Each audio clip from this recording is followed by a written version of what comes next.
अस्सलामुअलैकुम दोस्तों। अगर आप नर्सरी से पौधे ख़रीद कर ला रहे हैं तो लाने के बाद जब आप अपने पौधों को घर पर ले आते हैं तो उसके बाद आपने ये चीज़ अपने पौधों को देनी है। तो आप देखेंगे कि आपके पौधे कभी भी नहीं मरेंगे, हेल्दी रहेंगे और हरे भरे रहेंगे।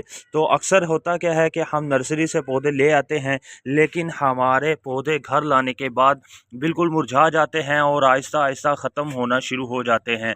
तो ऐसी क्या वजह है और इन्हें ये चीज़ क्या है जो देनी बहुत ज़रूरी है, तो आगे चलकर आपको बताऊंगा। सबसे पहले मैं आपको कुछ छोटी छोटी रीज़न बता देता हूँ, वजह बता देता हूँ जिस वजह से हमारे पौधे जो हैं वो खुश्क होना शुरू हो जाते हैं।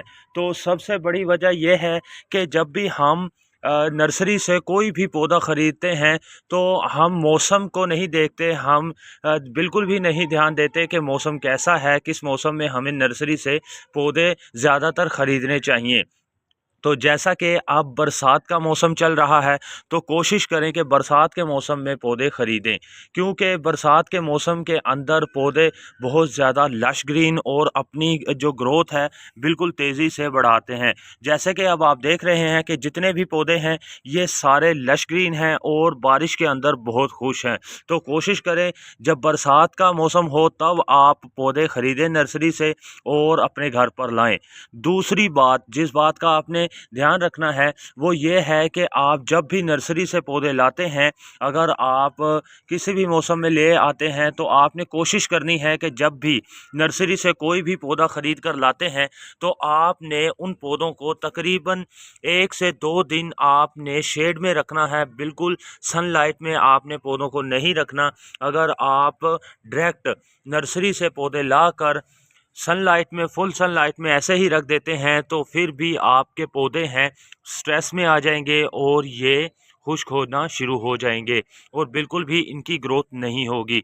तो इस बात का भी आपने ख़ास ख्याल रखना है। तीसरी बात कि आप जब भी नर्सरी से पौधा ख़रीद कर लाएं तो कोशिश करें जो आपके पहले पौधे हैं उनसे थोड़ा सा डिफरेंस पे रखें और तकरीबन 1 से 2 दिन उन्हें थोड़ा फासले पर रखें और उनके ऊपर 1 से 2 दिन के बाद कोई पेस्टिसाइड स्प्रे कर दें, क्योंकि नर्सरी से जब भी आप कोई भी पौधा ख़रीद कर लाते हैं तो उनके साथ बहुत से ऐसे कीड़े भी आते हैं और बहुत सी बीमारियां भी आती हैं जिनकी वजह से हमारे दूसरे पौधे भी ख़राब हो सकते हैं।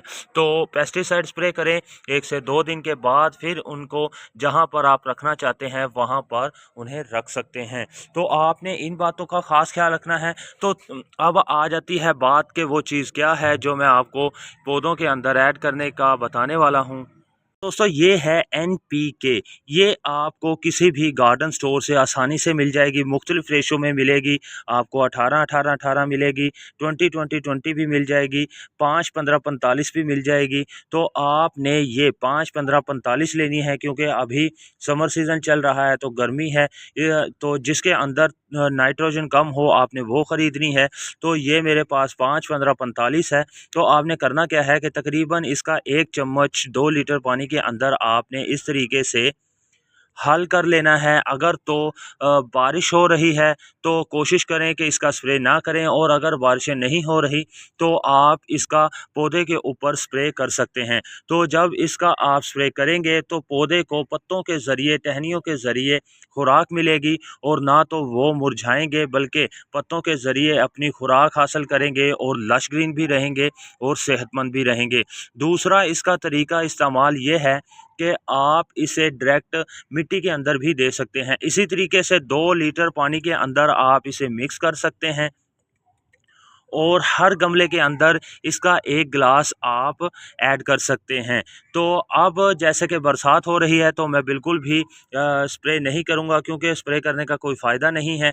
तो अब आप इसे जैसे ही आपके गमले की मिट्टी आप देखते हैं कि कुछ खुश्क हुई है और थोड़ा बरसात हल्की हुई है तो फिर आप इसे अपने पौधों को जब भी नर्सरी से लाएँ दे सकते हैं।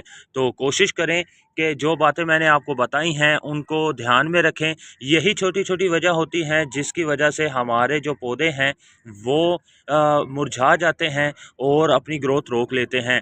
दूसरी जो चीज़ आपको मेरे हाथ में ब्लैक नज़र आई, दूसरी चीज़ ये है डीएपी। डीएपी का भी इस्तेमाल आप अपने फूलों वाले और पत्तों वाले पौधों के अंदर और फल वाले पौधों के अंदर भी अगर चाहें तो आप इस्तेमाल कर सकते हैं। इसका काम यह है कि इसके अंदर फास्फोरस मौजूद है और हल्की मिकदार में नाइट्रोजन मौजूद है।